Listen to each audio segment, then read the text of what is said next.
సప్తవర్ణాల సమ్మేళనం హోళీ. మిఠాయిల్లో రారాజు మన ఆలి. అకేషన్ ఏదైనా ఆలి మిఠాయిలతోనే.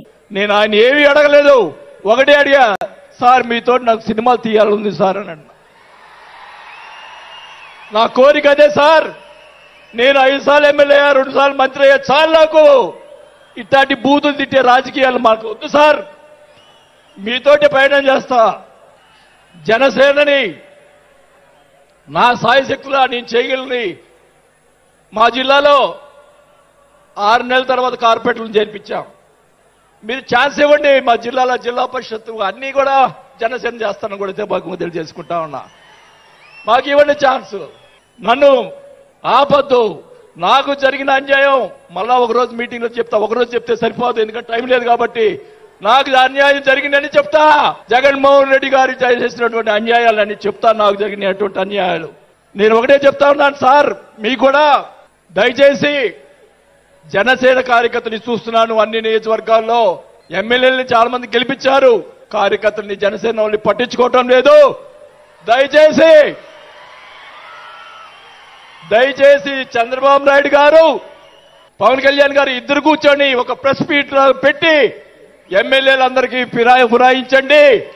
జనసేన కార్యకర్తలు కూడా మీరు వాళ్ళకి రావాల్సినటువంటి రేషియో ప్రకారంగా వాళ్ళు కష్టపడి పనిచేశారు. ఇప్పుడు తెలియదు ఆ బాధ. రేపు ఎలక్షన్ తెలుస్తుంది. వాళ్ళు ఖర్చును వాళ్ళు అడుగుతారు రేపు. దానికి సమాధానం చెప్పాల్సిన బాధ్యత ఆ ఎమ్మెల్యేలకు ఉంటుంది. కాబట్టి ఇద్దరు కూడా ఇప్పుడే వెంటనే అది చేస్తే మీకోసం ప్రాణాలు ఇచ్చేవాళ్ళు ఉన్నారు ఇక్కడ.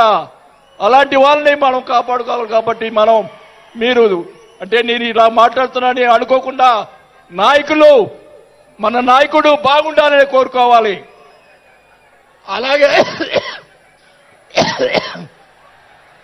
అలాగే మీరు కూడా జన సైనికులు కూడా మీరు కూడా మీ పక్కన వాళ్ళని మంచిగా చూడండి.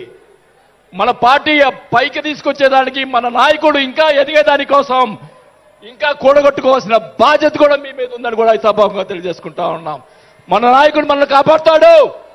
మన నాయకుడిని ఎదిగించేదాని కోసం మీరందరూ కూడా కష్టపడాలని చెప్పి కూడా కోరుకుంటూ, నా ప్రాణం ఉన్నంత వరకు నేను పవన్ కళ్యాణ్ తోటి గారితో ఉంటాను. నాకు పదవి వచ్చినా రాకపోయినా పర్వాలేదు, నేను పవన్ కళ్యాణ్ తోటే ఉంటాను. నేను రాజకీయంలో నాకు జరిగిన అన్యాయాలు 1 కాదు 2 కాదు. మా నాన్న ఇచ్చిన ఈరోజు ఛాలెంజ్ చేస్తున్నా. పిఠాపురంలో అమ్మవారి సాక్షిగా మా నాన్న ఇచ్చిన ఆస్తిలోనే నేను సగం భాగం పైన నేను అమ్ముకున్నాను ఈ రోజు అని కూడా ఈ సభాముఖంగా తెలియజేసుకుంటా ఉన్నాం. అయినా కానీ నేను లెక్క చేయను. నాకున్నటువంటి ఇది కూడా, నాకున్నటువంటి మా వియ్యంకుడికి నాకున్నటువంటి ఆస్తులు కూడా జగన్మోహన్ రెడ్డి గారు కాజేశాడని కూడా ఈ సభాముఖంగా తెలియజేసుకుంటా ఉన్నా. కాబట్టి అది త్వరగా మీరు చెప్తాను. అవన్నీ కూడా తెలియజేసుకుంటూ, ఈరోజు మీరు నన్ను దయచేసి ఇప్పుడు ఈ మాట్లాడిన దానికి ఇంకా రేపు ఒకటే కౌంటర్లు వస్తాయి నాకు తెలుసు. ఛాలెంజ్ చేస్తున్నా. నేను ఇది కూడా ఛాలెంజ్ చేస్తున్నా. చంద్రబాబు నాయుడు గారు కూడా అడుగుతా ఉన్నా.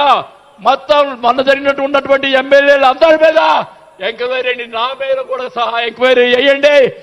ఎవరు అన్యాయం చేశారో, ఎవరు తప్పులు చేశారో, ఎవరు కోట్లు సంపాదించారో మొత్తం బయట పెట్టాలని కూడా ఈ సభాగా తెలియజేసుకుంటా ఉన్నా. ఈ ఉక్రోషం, ఈ బాధ నాకు తెలుసు, మా కుటుంబానికి తెలుసు. మా కుటుంబం ఎంత ఇబ్బంది పడిందో నాకు తెలుసు. కాబట్టి పవన్ కళ్యాణ్ గారు ఆయన ప్రతిపక్షంలో ఉన్నప్పుడు కూడా బాల్యం లాంటి మంచివాళ్ళు అని అన్నప్పుడే నాకు ఆ రోజు నేను చేరున్నాసింది పవన్ కళ్యాణ్ గారిని.